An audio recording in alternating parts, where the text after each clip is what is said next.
Resto Geek. Et maintenant, bienvenue dans votre émission Livres et JDR. Mangeons, dongeons, bouquinons. Alors là, par contre, c'est un gros morceau. Ce que les corbeaux nous laissent. Rien que de vouloir en parler, j'ai déjà envie de chialer. Comment dire ? Donc, c'est un ouvrage sur lequel je suis tombé au pifomètre dans une Fnac. J'ai vu sa couverture, j'ai lu son titre et j'ai dit, celui-là, il rentre avec moi. Et waouh ! C'est un roman graphique et Dieu sait qu'il est foutrement graphique. Voilà. C'est extrêmement bien dessiné. Ça joue énormément sur les couleurs chaudes et froides parce que ça parle du délicat et très sympathique thème qu'est la mort et le deuil.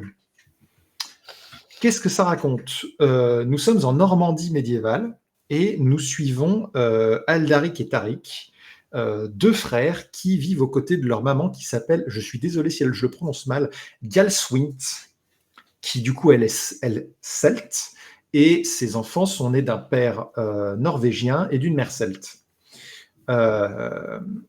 C'est des personnages qui sont tous extrêmement complexes, puisqu'on a une mère qui a perdu son mari voilà bien longtemps et qui s'autorise quand même quelques amourettes avec une femme, des enfants qui sont partagés, un grand qui est extrêmement sûr de lui, qui aide beaucoup sa mère et qui est un chasseur chevronné, et son petit frère, qui lui du coup se sent frustré de ne pas pouvoir aider plus à la maison et de ne pas avoir le droit d'aller aider son frère à la chasse.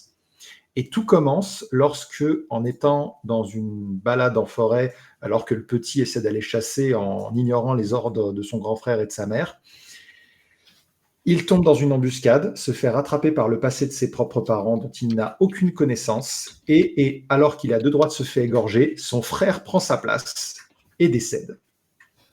Et le livre commence vraiment bien des années plus tard, alors que cette mère et ce fils qui sont séparés par cet événement savent tous les deux que le fantôme du frère hante la forêt dans laquelle il est mort. C'est un roman graphique absolument magnifique sur le deuil, qui parle de la relation brisée d'une mère et de son enfant qui ont du mal à survivre à la perte de deux êtres chers dans leur famille et qui n'ont aucun moyen de communiquer. Entre une mère qui se renferme dans une quête pour essayer d'amener son fils dans l'outre-monde et un frère qui veut absolument ignorer ce qui s'est passé pour essayer de faire en sorte de passer à autre chose. Et ils doivent essayer, au cours de cette aventure, de trouver un terrain d'entente entre une quête de vengeance et une quête de rédemption. La fin, elle fait pleurer. Voilà, si vous aimez pleurer. Ça paraît triste. Alors oui, c'est triste. Mais comme tout deuil l'est, elle est triste avec une note d'espoir et de la vie est encore là à la fin. C'est un roman graphique qui est assez dur à dire, mais qui prend... Dur à lire, pas dans le sens il est dur à lire, c'est juste qu'il est vraiment émotionnellement intense et qu'il prend aux tripes. Après l'avoir lu, je me suis dit, diantre, est-ce que je suis le seul à être tombé au pif sur ce truc ? Je suis allé sur Internet et tout le monde dit que ça défonce. C'est un roman qui défonce. Je peux même pas vous expliquer à quel point c'est... Je ne veux pas une suite, parce que c'était suffisamment dur à lire comme ça, mais c'est un très bon livre pour comprendre les sentiments que peuvent survenir dans une famille lorsqu'on perd quelqu'un, et surtout que dans ce roman, aux allures avec un côté un petit peu mystique, les morts ont la parole, et du coup les morts disent ce qu'ils ressentent de ces événements-là.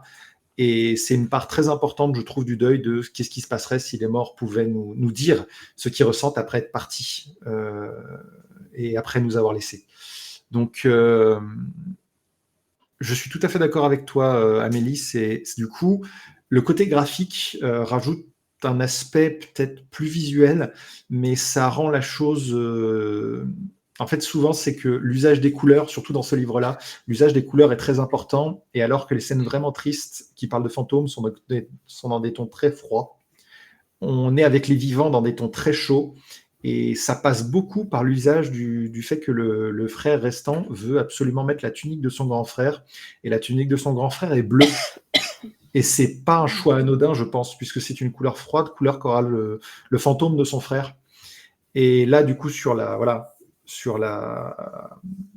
première de couverture, on a cette mère en bleu et ce fils en rouge. Je pense que ça joue énormément, le rapport aux couleurs, à la vie, à la mort, à la chaleur, au soleil. Donc, si vous voulez, si vous êtes comme moi et que vous aimez de temps en temps pleurer sur un livre qui franchement est très bien écrit et graphiquement juste sincèrement, somptueux. Je vais pas montrer cette scène parce que c'est un énorme spoil, mais voilà, un livre qui parfois est vraiment somptueux, avec des dessins qui sont magiques, et qui arrive à jouer du coup sur le côté mystique de la Norvège et des Celtes. Pour un livre acheté au pif, zéro regret. Je vais te le piquer pour pleurer. Ouais, il n'y a pas de souci. Par contre, ouais, c'est dur, hein, c'est vraiment dur. Et encore, j'ai pas parlé du reboot du Marsupilami parce que celui-là aussi, il est dur.